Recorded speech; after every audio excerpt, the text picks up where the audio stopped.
Here's a guy who thinks that God has to exist in order to use reason. Can you help me understand reason and reasoning without free will? Yeah. Well, this comes up a lot, actually. This is really interesting because the idea is that, okay, suppose you have like two options to consider. Okay, 2 plus 2 is 4 and 2 plus 2 is 5. And in order to use reason to deduce the correct conclusion, you have to have free will because you have to look at both of them and you have to decide like which one is true or which one is more reasonable, right? Is that kind of what you're getting at? Well, I suppose, yeah, just when you say like to deduce, it seems that there's like a person doing a thing called deduction and aim at a thing called truth. Given that machines can be made which are capable of logical deduction, there doesn't have to be a person making the distinction between true and untrue statements. A rebuttal I often hear to this argument is that the machine was made by a person, so personhood is still required, but even a machine made by a person does not itself have personhood. Even though a person made the machine to discern true statements from false ones, that person did not need to grant personhood to the machine in order to give the machine this ability. Therefore, personhood is not required for this ability. Also, this argument conflates personhood with free will. You don't need to have free will to be a person, nor are uncaused events personal. Free will is certainly not necessary for deductive reasoning because it doesn't seem to be free at all. If I believe that it's true that if I'm in Marseille, I'm in France, and that I am in fact in Marseille, then I can't help but believe that it's true that I'm in France. I can't help but believe that conclusion is true because if I believe the two premises from which it is deduced, then I won't be able to understand what it would mean for the conclusion to not be true. Where's the freedom in that? Most importantly, what does this have to do with God? Even if you did need free will in order to reason, why would you need God? Yeah, in the sense that, a person can do a thing unfreely, just as like a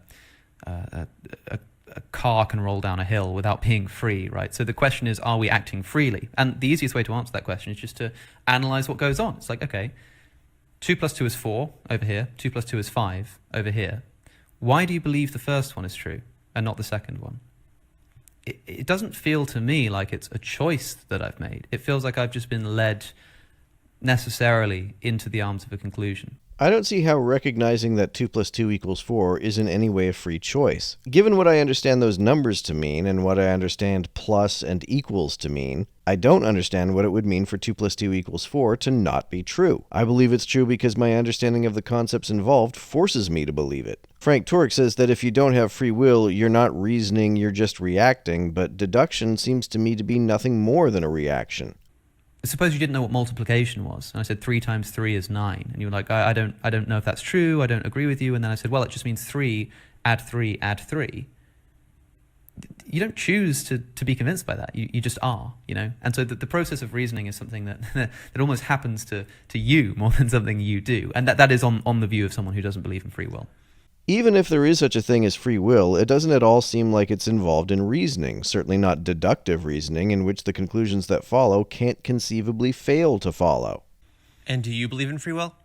So no, I've for a long time been pretty dubious of the concept in principle. However, I do, rather boringly for a lot of people, I kind of leave room for agnosticism on just about everything these days, and that does include free will. As best as anyone can tell, everything that happens in your brain that has any consequences for decision-making seems to be deterministic. Nothing seems at all spontaneous or uncaused. However, there are physical phenomena which do not behave deterministically, and we may discover that such events do, in fact, occur in the brain and have consequences for cognition. A bigger problem with free will is that proponents seem to think that we only make decisions if they are not determined by prior causes. But I think the opposite is true. If our decisions are uncaused, then it makes no sense to say that we make them, rather they just occur on their own. The reason I say that is because if you take something like consciousness, this is a huge mystery to me, and I've spoken a lot about how I think it's a really big trouble for materialism, consciousness. It causes a lot of problems, right?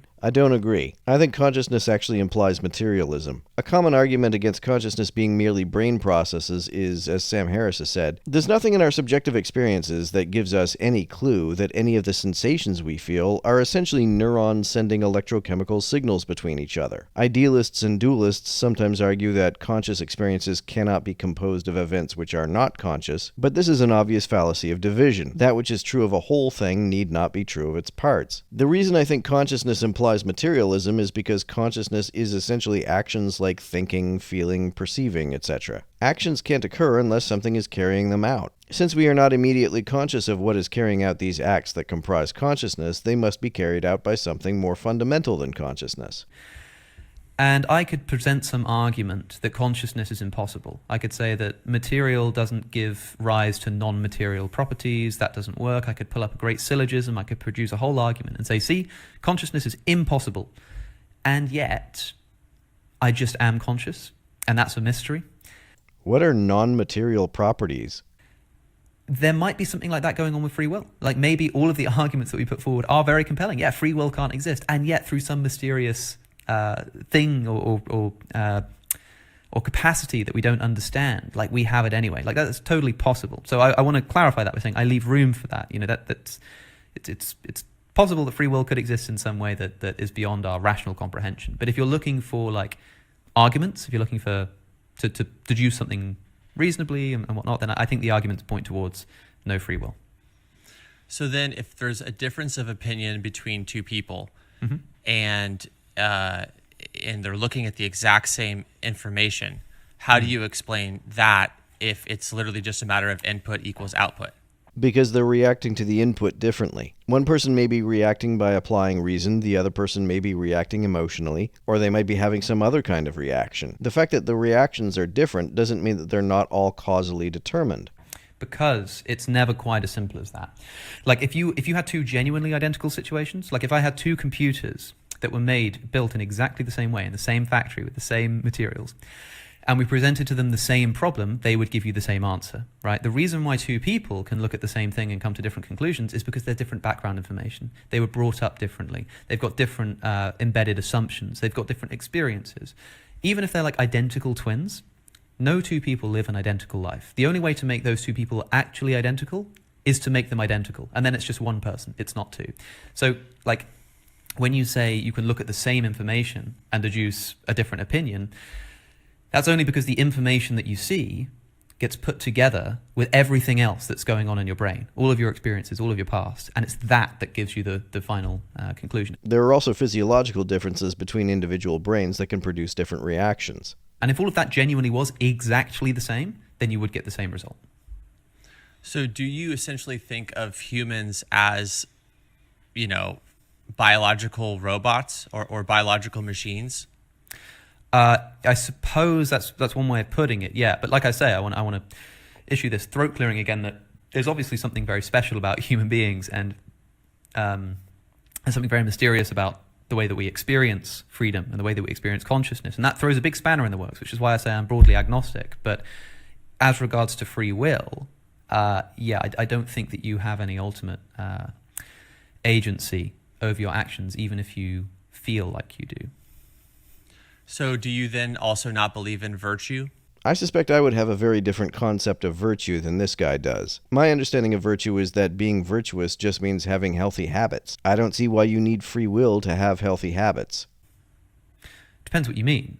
I mean, for a lot of people, virtue might require free will. And it sounds like that's the implication that you're making. But virtuous behavior might be something like acting in accordance with the good. And there's nothing in principle stopping there being this thing called the good that people necessarily act or don't act in accordance with, and those who act in accordance with it are acting virtuously. Like you could still, conceptually speaking, literally have an idea of virtue with there being no free will. It would just become a less instructive concept to like determine your behaviors or whatever, or to talk about, you know, judgment and moral condemnation.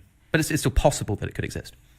It would disservice the idea of virtue, though, if by virtue we mean something that is admirable based on someone having chosen to do something in a sacrificial way or Yes. a self-giving way, etc. So I definitely don't see virtue as necessarily being sacrificial. I'm thinking of the Aristotelian concept of virtue, which is habitually doing that which most reliably improves the quality of one's own life. I think what this guy has in mind is that praise and blame are pointless if people's decisions are predetermined. He probably doesn't believe that any self-sacrificial act is worthy worthy of praise if the reason you did it is because prior causes determined that you would do it. However, I don't see why acts would be any more worthy of praise or blame if they were not determined by prior causes. If you acted in a self-sacrificial way and that act were totally spontaneous and without cause, then that means you did it for no reason, and why is that any more worthy of praise? It sort of devalues the idea of virtue to make it That's merely programmatic. Yeah, and it's the Okay. most famous trouble that people have with there being no free will is the removal of agency that this has. I mean, there's a whole load of conversations to have about this. I mean, to give you an idea, like, you know, you can imagine the person who, like the firefighter, who runs into the building to save the child and comes outside, and everyone goes, "Oh, you're such a hero," and the person says, "I just couldn't have lived with myself if I didn't do it. I had to. I just had to go in there and save them. I couldn't stop myself." We would think that person is more virtuous for their saying that they just had to go in. They couldn't help it. But what are they saying there? By my understanding of virtue, a person who had a conscience that forced them to behave in such a way would in fact be more virtuous than a person who needed to deliberate about saving other people. They're saying that they were sort of doing it for their own sake, crudely speaking. They're saying that there's something that just made them feel like they have to go inside. And in some contexts, we see this almost feeling that you didn't have it, like something just came over you and you just had to do it, as an increase in virtue. But in this abstract sense, we see that kind of thing as decreasing virtue, right? So there is a lot of But that conversation only to have that around only this would concept. increase virtue in the scenario of free will, because it would mean that that particular person had such a good heart that they were so strongly compelled to do it that they almost couldn't do otherwise. And that language resonates Yes. if there is free will. No, it doesn't. Saying that someone acts out of compulsion is language that negates free will rather than resonates with it. However, if you reduce it in a non-free will Yeah. scenario, then I couldn't do otherwise is like, well, then why are we clapping our hands for you? Exactly. Well, if their decision was free, which would mean that it was without any determining cause, then they made that decision for no reason. If they saved people for no reason, why would we applaud that? I think the fact that we praise or blame people for their actions is actually based on the assumption of determinism. We do it to incentivize behavior we like and disincentivize behavior we don't like. The very notion of incentives and disincentives implies that people are susceptible to causal influence. We praise and blame people in part because we get some instinctual satisfaction from doing so, and in part because we assume that doing so will shape people's behavior. This can't happen unless we can, to at least some degree, exert causal influence over people's decisions. But then you have slightly then shifted what you're saying, which is no longer, on if you believe in free will, it's no longer quite, we admire that you made that decision. We say we admire that you've got a good heart that made you make that decision, which is a slightly different thing, because you're not admiring the choice they made, you're admiring their character. And what does that have to do with free will? And that's what virtue ethics is all about, by the way. It says, like, it's not so much that we admire the thing you've done, it's that we admire the virtuous character that indicates, and that's the thing that's admired. And that's Well, I actually think- a lot but more I think- compatible with the no free will thing. But I think that that the admiration of the heart only makes sense if there is free will. Why? Do you choose your heart? And if you think you do, why is it virtuous to choose a good heart if that choice had no determining cause? In other words, if you made that choice for no reason, why is that praiseworthy?